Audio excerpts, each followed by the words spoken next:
Welcome, everybody, to a brand new episode of HPU Sports Talk. My name is Wendell Epps, alongside Danny Shea, and we have a new person here with us on the show now, Cam Christie. Cam, welcome to the show, man. It's nice to be here with you guys. I'm excited to be around here, and I'm excited to share my knowledge with you guys. Yeah, of course. So let's get right to it, starting off with our soccer teams. Of course, they are in the full end of their season right now.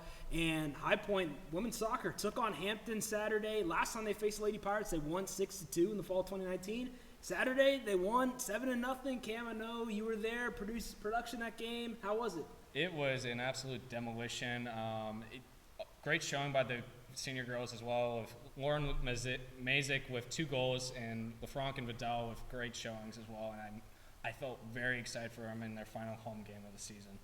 You mentioned a couple weeks ago, Wendell, that once these High Point Lady Panthers hit conference play that they were going to roll, and they are doing just that, 7-2 in conference play. Another great showing from them, 7-0 in soccer. That's a dominant showing. So good to see the Panthers out there, especially on senior day.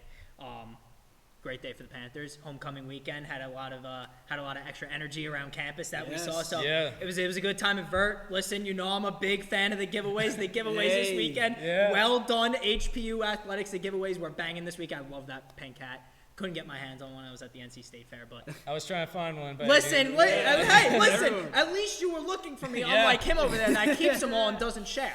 So, I mean, but like I said, great showing for the Panthers, 7-2 in conference play. They're rolling right now. I did get the pink shirt, though, so. You listen, I'm jealous. If you can't find it later, yeah, I stole it. Yeah, you have the whole Panther experience rolling. It was a great game, so now they're second in the conference now. So that's really good for High Point women's soccer. They're going to be able to host a semifinal game soon, so that's going to be great. Hampton, trying to work. I mean, this season haven't been playing too well. It's crazy. They won one game this season, though, and it was a 5-0 victory. I mean, you mentioned on the broadcast it was their first time in this first year in the Big South as well, so it's like a huge adaptation for them as well. Yeah, they didn't play last season. They joined the Big South 2018. They didn't play last season due to the COVID-19 pandemic, so it's basically been almost 2 years since they've been able to play. So, unfortunately for Hampton, fell short, but High Point comes out on top. You know this team better than a lot of people do around this campus. What do you see from them rolling into playoff time now? Like you said, hosting a semifinal game here at Vert now. What kind of confidence do you think that gives this team going into the playoffs, and what kind of a push do you see them possibly making here? Because they look good right now. They look really good. I mean, they're playing their best soccer of the season. Everyone's been getting involved. I mean, in that game against Hampton, every goal was assisted. Like, it was a total team effort. You had a bunch of players get involved. You had multiple players score multiple goals. Lauren Mazik scored 2. Emily Majinski scored 2. So it was just really great to see. And obviously for players like Chloe LaFranc, Julia Vidal, and Lauren Mazik, who this is their last year with the program, they're trying to finish out with a bang. And, we obviously know LaFranc and Vidal. We had a chance to talk with them a couple of months ago when we did the French Connection story along with Salome Pratt. So LaFranc and Vidal, they're very close. They want to finish their career strong. And obviously their biggest opponent will be Campbell, because Campbell's currently the number 1 seed in the conference. So we'll see, but things are rolling for the High Point women's soccer team. Yeah, we also got to see some new faces, and a lot of freshmen came in the second half, and it was a very good experience for them as well. Yeah. Listen, you get hot the right time of the year no matter what sport it is rolling into playoff time. They're winning a lot of big games here. Conference play, you said it like I mentioned before, they're going to start rolling once they hit that conference play. 7-2, like I mentioned, in conference play so far. They wrap up their season Tuesday, UNC Asheville. Yep. Should hopefully be another win for the Panthers rolling into the playoffs, 8-2 in conference play. Yeah. Getting that semifinal game here, like you mentioned. You get hot the right time of the year, anything can happen, and we're looking for some more magic just like last year. Yeah, we'll see. I mean, they've already got the 2C locked up, so the key for the UNC Asheville game, stay healthy. Don't go too crazy, but when tournament time rolls around, that should be fun. Obviously, penalties are a possibility in those tournament games. So absolutely. If I have the chance to call a penalty shootout, that'll listen, the goal calls were off the rip this game last week. 7 goal calls, are you kidding me? It's like listening to an angel sing. It's, oh my God. 7 goal it was calls. Fantastic. You and Harris in the booth. Great Yeah, job it was always. great. Awesome. I was thinking Wendell's voice was going to give up because of how many. You would answers. think I was the amount of prepared. times he was screaming that it. I was prepared last time. I called that game against Hampton a couple years ago, 6-2, so it was 8 goal calls that game. So there was even more there. So, but that's the life of a broadcaster. Yep. Countdown to November 4th at Vert begins. That's when that semifinal. That's when that semi. It's at an odd start time. Thursday, 4 p.m. start. Yeah. I kind of like that. Though. Yeah. I mean, hey, yeah.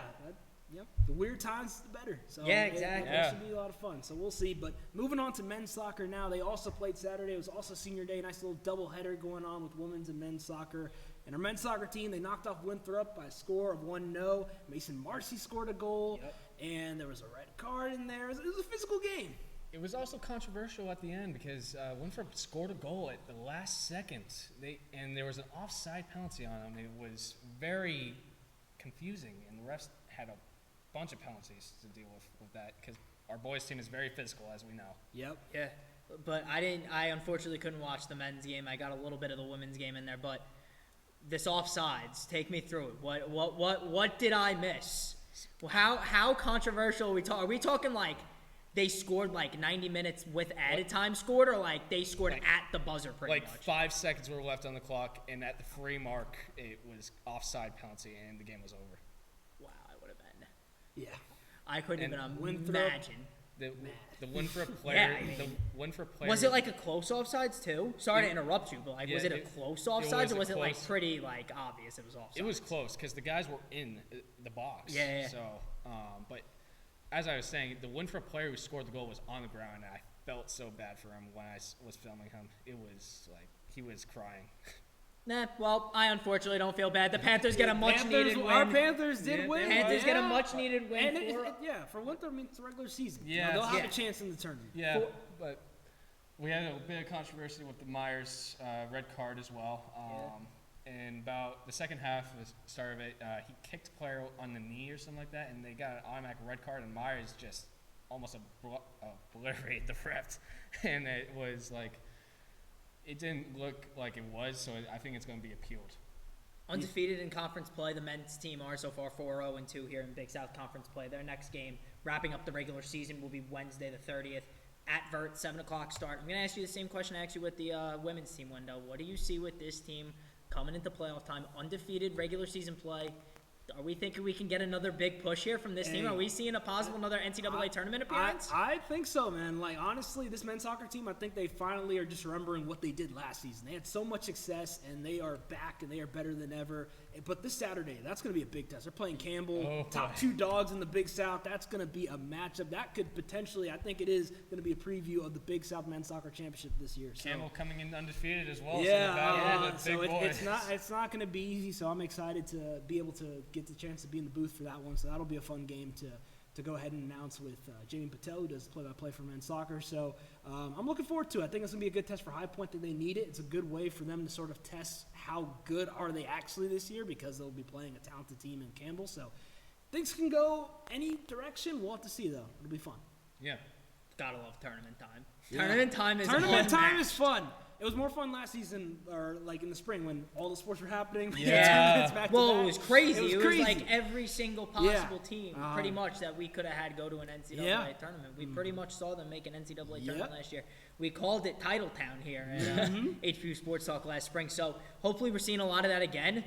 The women's team, men's soccer team's giving me a lot of promise so far. I'm liking also kind of what I see from the volleyball team as well. Yeah, they're getting cooking. 2 big Volleyball wins dominate. this weekend as well, 2 straight set wins. So I'm liking Titletown USA to be back here at High Point University again. Hopefully we're seeing some NCAA tournament games in the not so distant future as well. Yeah. Our women's soccer team, they're the 2 seeds. So they have a chance of potentially hosting the championship. I hope they do, because they hosted it last season, and the atmosphere was insane. Electric. It was insane last season. So I want to be able to call another championship. And especially with sports coming back, where we can have the fans in the stands for the tournament games. It was a lot of fun around campus this time last spring. So yeah.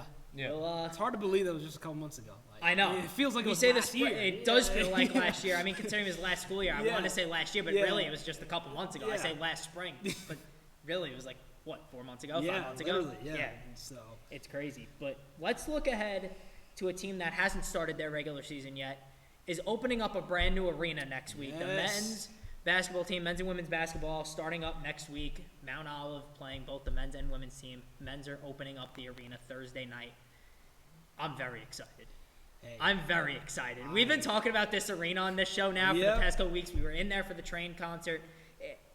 It's a beautiful facility. We've been seeing more and more of the inside of it. We've been seeing the gyms now. We've been seeing the locker rooms, pictures of the locker rooms and everything. This place is absolutely outstanding. the fact that these guys are finally going to get in there and start playing some games, and the court's down there now. So it's looking like a basketball arena. It's looking really good, but we got some news from the University of Kentucky. They will be retiring Tubby Smith's jersey. Well deserved. Yes, absolutely, for Coach Tubby Smith.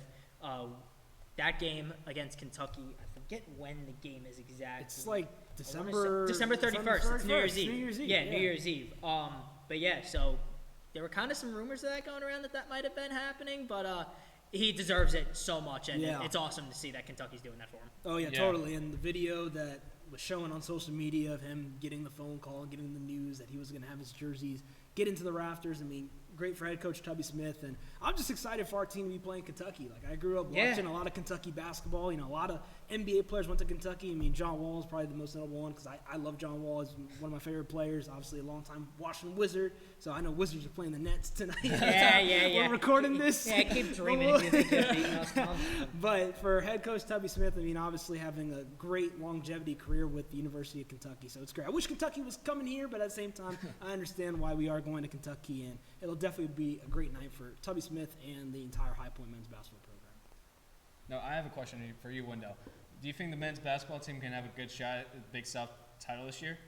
You know, I think it's definitely going to take some work. I mean, it's not going to be something that's just going to be handed to them. They're going to have to earn it. But I think with this new arena, they'll have new opportunities to really start a new era of this High Point men's basketball program. I also think John Michael Wright, too. He now has 2 years of experience under his belt, so he's now a junior. He really has a chance to shine even more. Was already one of the top scorers in the nation as a sophomore. So I think this year as a junior, normally you keep going up as you keep playing college basketball. So I think John Michael Wright, bold prediction, maybe close to 30 points a game. Well, listen, John Michael Wright named to the Big South All-First team. So, listen, there's a lot of expectations for him. I think this arena also gives his team a jolt of electricity. Yes. The seats are going to be filled pretty much every night. Yep. Always going to be a full house. So that always gets the team going a little bit. They do have some tough contests this year. They definitely are seeing some teams that are going to give them some trouble. That's for sure. I think this year is going to be a big learning year for this team. I'm not saying that they're going to go out and win the Big South, unfortunately, as much as please prove me wrong, but go win another title, make this title town. Like I was just saying, I want to be in the NCAA tournament so bad. That NCAA tournament basketball here would be crazy. That would be crazy. But listen, this year is just a learning year. Let's get John Michael Wright, like you said, possible 30-point a game player. Give me one 50-point performance. John Michael Wright can give me a 50-point performance. But I'm thinking this year's going to be a growth year for this team, young team still. Yeah. So hopefully next year I think could be their year. I'm very excited though for the women's team. Yes, that's what I was going to say. The women's team this year. Women's team, I have a lot of expectation for this women's team this year. Skylar Curran coming back as well. Going to be a big time player for this team this year. So I've heard the hype. I'm believing the hype already. I'm very excited. Even though they got blown out by UConn in that game, yeah. Just seeing some NCAA tournament basketball with the High Point's name in there on ESPN? Against a big name school like UConn. Listen, I'd love to see it again this year, and I'm very excited for it. But both teams opening up the arena next week. Next week we got basketball in the Quabain Center. Are you kidding me? It's finally here. It's finally here. I feel like we've been waiting for this day. We've been waiting a long time. I know. I walked in the arena for that train concert. It's like, oh my God, I'm actually in here. I never thought I'd see it. I went there in family weekend and I was blown away. It's and I'm ridiculous, lucky enough ain't to it? be in my freshman year. I got 4 more years left. Yes. Enjoy every year you can. Enjoy. Listen, games at Miller Center were iconic. It was always loud in there, small arena. Yeah. Kind of gave me a lot of, I'm going to use a hockey reference here. Gave me a lot of Nassau Coliseum vibes. It's where the Islanders play. It's a smaller venue, lower roof, so it's always loud in that building. The Quabain Arena is going to be just as loud. We're going to pack it every night. Yes. Student tickets went like that for that first game against Mount Olive. Did. So also, there's some more tickets coming out on October 27th at Slane Center, 9 to 11. Yes. Yeah. So go get them if you don't have them already because they're a hot commodity. Yeah, take advantage of it. Hottest ticket in town, High Point, North Carolina, High Point men's and women's basketball. But we'll have a lot more on those games. We'll get into the games and start previewing those next week. Yes, we will. So got a lot of stuff going on. Yeah. Got a lot of stuff is going on. Soccer tournaments, start of basketball season, volleyball season heating up, and then once we come back in January, February, we'll be talking about lacrosse. So I'm so excited. It's gonna be a lot of fun. Excited. So. Yeah, that'll do it for today's episode of HPU Sports Talk. Thank you so much for tuning in. For Danny Shea, for Cam Christie, I'm Wendell Epps. We'll see you guys next week.